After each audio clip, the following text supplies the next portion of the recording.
ಇವ CAOPT ಅದು ಯಾವ ತರ ಬರೀಬೇಕು ಅನ್ನೋದು 4 ಗೆರೆ ಬುಕ್ಕಿನೊಳಗ COAPT ಬರೆಯುವುದು ನಿಮಗೆ ರೈಟಿಂಗ್ ಹೆಂಗಿರಬೇಕಂತ ಹೇಳ್ಕೊಟ್ಟಿರಲಿಲ್ಲ.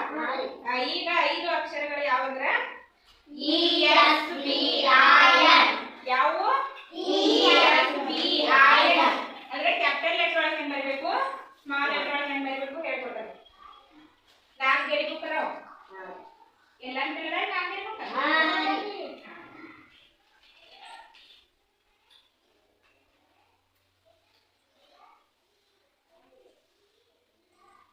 ಈ ತರ 4 ಗೆರೆ ಬುಕ್ ಅದಾವ ಎಲ್ಲ ಅಂತ ಹೇಳಿ.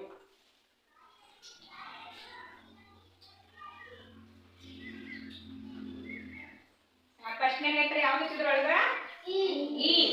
ಕ್ಯಾಪಿಟಲ್ ಲೆಟರ್ ಒಳಗೆ ಇ ಬರಬೇಕಾದ್ರೆ ಇದು 3 ಗೆರೆಯನ್ನ ಬಳಸ್ಕೊಂಡ ಇ ಕೆಳಗೆ ಗೆರೆ ಬಿಟ್ಬಿಡೋದು. ಇ ಬರಬೇಕಾದ್ರೆ ಏನ್ ಮಾಡ್ಬೇಕಿಲ್ಲ 3 ಗೆರೆ ಹೆಚ್ಚಿಗಿರುತ್ತೆ. Capital letter E.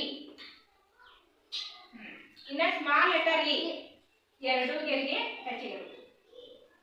ಇ ಆಯ್ತಲ್ಲ. ಇದು ಕ್ಯಾಪಿಟಲ್ ಲೆಟರ್ ಇ, ಇದು ಸ್ಮಾಲ್ ಲೆಟರ್ ಇ. ಎರಡನೇದು ಏನೈತಿ ಎಸ್. ಗುಡ್. ಕಾರ್ತಿಕ್ ಚಪ್ಪಾಳೆ ತಟ್ರಿ ಎಲ್ಲರೂ. ಎಸ್ ಎಸ್ ಹಾ ಎಸ್ ಹಿಂಗೈತಿ. ಎಷ್ಟು ಗೆರೆ ಟಚ್ ಆಗಿರ್ಬೇಕು ಇದು ಎಸ್? ಕ್ಯಾಪಿಟಲ್ ಲೆಟರ್ ಇದ್ರೆ 3 ಗೆರೆ ಟಚ್ ಆಗಿರ್ಬೇಕು. ಈಗ ಸ್ಮಾಲ್ ಲೆಟರ್ ಎಸ್ ನೋಡ್ರಿ 2 ಗೆರೆ ಟಚ್ ಆಗಿರ್ಬೇಕು. S capital letter S, small letter S. ಮೂರನೇದು ಏನೈತಿ? Very good. B. ESB. Capital letter B ಎಷ್ಟು ಗೆರೆ ಟಚ್ ಆಗಿರಬೇಕು? 3 ಗೆರೆ ಟಚ್ ಆಗಿರಬೇಕು. ಬಿ. ಸ್ಮಾಲ್ ಲೆಟರ್ ಬಿ ಅದು 3 ಗೆರೆ ಆಗಿರಬೇಕು. ಆದ್ರೆ ಕೆಳಗಿದ್ದು 2 ಗೆರೆ. Letter B, small letter B. ESBI.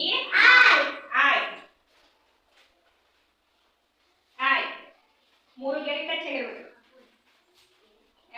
Small letter I ಇದು 2 ಗೆರೆ ಟಚ್ ಆಗಿರ್ಬೇಕು. ಆದ್ರೆ ಈ ಡಾಟ್ ಮ್ಯಾಲ ಇರ್ಬೇಕು.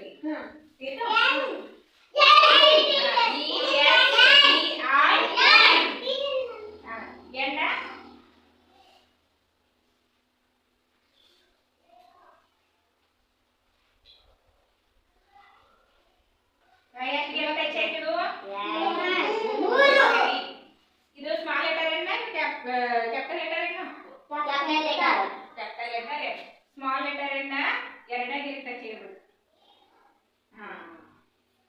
ನೋಡು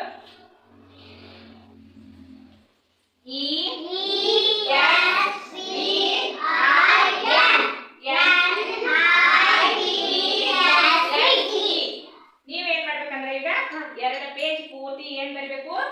capital letter E, small letter E, S capital letter S, small letter ಮತ್ತೆ capital letter B, small letter B, capital letter I, small letter I, capital letter N, small letter N. 4 ಗೆರೆ ಬುಕ್ಕಿನೊಳಗ ಹಾಗಾಗಿ ಇವು ಎಲ್ಲ 3 ಗೆರೆ touch ಮಾಡಿ capital letter ಇವು 2 ಗೆರೆ small letter. ಇನ್ನ ಎಲ್ಲಿ ಹೆಂಗ್ ಬರ್ತಂದ್ರೆ ಸೇಮ್ ಅದೇ ತರ ಬರ್ಕೋಸ್ಕರ